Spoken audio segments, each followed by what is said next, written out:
Muy buenos días, bienvenidos a esta rueda de prensa de presentación de los datos de asignación tributaria de la campaña de la renta 2010, correspondientes al IRPF del año 2009, que, como viene sucediendo en los últimos años, les presentamos.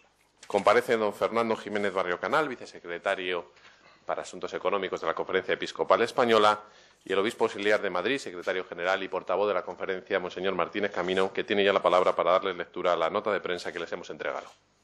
Buenos días, muchas gracias por su presencia. El número de declaraciones a favor de la Iglesia Católica ha vuelto a aumentar en 2010.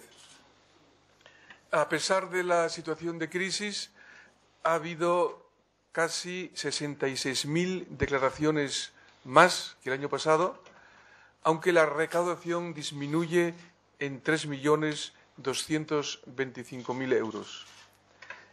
El porcentaje de declaraciones a favor de la Iglesia Católica sube casi medio punto y se sitúa en el 34,75%. En la última declaración de la renta de 2010, correspondiente al IRPF de 2009, el número de declaraciones con asignación a favor de la Iglesia Católica se ha incrementado en 65.983 declaraciones más. El número total de declaraciones a favor de la Iglesia se ha elevado a 7.260.138.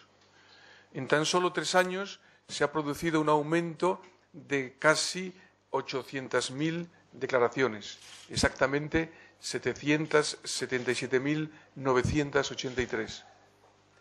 Si tenemos en cuenta que un buen número de las declaraciones son conjuntas, podemos estimar que en la pasada primavera han sido más de 9 millones de personas o 9 millones de contribuyentes los que asignaron a favor de la Iglesia Católica. El porcentaje sube casi medio punto y asciende a un 34,75%, aunque la recaudación ha sido de 249.456.822 euros, es decir, 3.225.000 euros menos que el año anterior. En conjunto, es un dato muy positivo si se tiene en cuenta que en el contexto general de crisis económica que sufrimos, las previsiones que se tenían en relación con la recaudación del IRPF y su impacto en la cuota íntegra del impuesto, que es el que se utiliza como base para la asignación, eran previsiones pesimistas. Para interpretar estos datos, algunos elementos que hay que recordar para ver qué significan estos datos que les acabo de comunicar. Desde el 1 de enero de 2007 hay que recordar que se ha incrementado el coeficiente al 0,7%. Este incremento fue acompañado de la eliminación de la exención del IVA, lo que significaba, hasta esa fecha, para las instituciones de la Iglesia, un ahorro aproximado de 30 millones de euros, cifra que debía ser compensada, que ahora debe ser compensada a las instituciones que ya no tienen esta exención. Por otro lado, hay que valorar también el hecho de que con este nuevo sistema el Estado no garantiza ya ningún mínimo para el sostenimiento de la Iglesia. Ha dejado de existir el que se llamaba complemento presupuestario, de modo que la Iglesia solo recibe lo que resulta de la asignación voluntaria de los contribuyentes. La Conferencia Episcopal considera que los resultados de este ejercicio último permitirán mantener el sostenimiento de las actividades básicas de la Iglesia en niveles de austeridad y de eficiencia semejantes a los que han venido siendo habituales hasta ahora. La decisión personal de los contribuyentes, a la hora de marcar la casilla correspondiente en su declaración de la renta, seguirá siendo fundamental. Pueden hacerlo o bien solo para la Iglesia Católica, o bien conjuntamente, al mismo tiempo, para la Iglesia Católica y para los llamados otros fines sociales. Es compatible marcar estas casillas.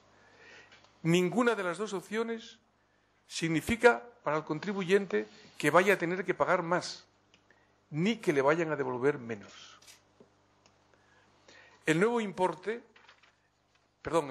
e importante aumento en el número de personas que han decidido asignar a favor de la Iglesia en una coyuntura compleja como la nuestra desde diversos puntos de vista, muestra que la percepción real de la sociedad sobre la Iglesia es positiva. La Conferencia Episcopal agradece a todos el gesto de asignar, especialmente a quienes lo han hecho por primera vez en este ejercicio. Y recuerda que las otras formas de colaboración al sostenimiento de la Iglesia, como son las colectas ordinarias, las extraordinarias, las suscripciones regulares, etcétera, siguen siendo absolutamente indispensables para el sostenimiento de la vida de la Iglesia. Los resultados de las campañas de comunicación que se han venido realizando en los últimos años han sido esperanzadores. La Conferencia Episcopal tiene la intención de seguir trabajando en esta línea para informar acerca de la labor de la Iglesia y para animar a que sigan siendo cada vez más quienes marquen la X en su declaración a favor de la Iglesia. Marcar la casilla no cuesta nada, lo repito, y sin embargo rinde mucho. La labor religiosa y espiritual de la Iglesia, que es de por sí, en cuanto religiosa y espiritual, de un valor social inestimable, lleva además consigo otras funciones sociales. La enseñanza, la atención múltiple a los niños, a los ancianos, a los discapacitados, la acogida de los inmigrantes, el socorro personal e inmediato a quienes la crisis económica ha puesto en dificultades, los misioneros en los lugares más pobres de la tierra. Todo esto surge de vidas entregadas y de la generosidad suscitada en quienes han encontrado su esperanza en Jesucristo y en la misión de la Iglesia. Con poco dinero, la Iglesia sigue haciendo mucho por tantos que todavía necesitan tanto. Muchas gracias.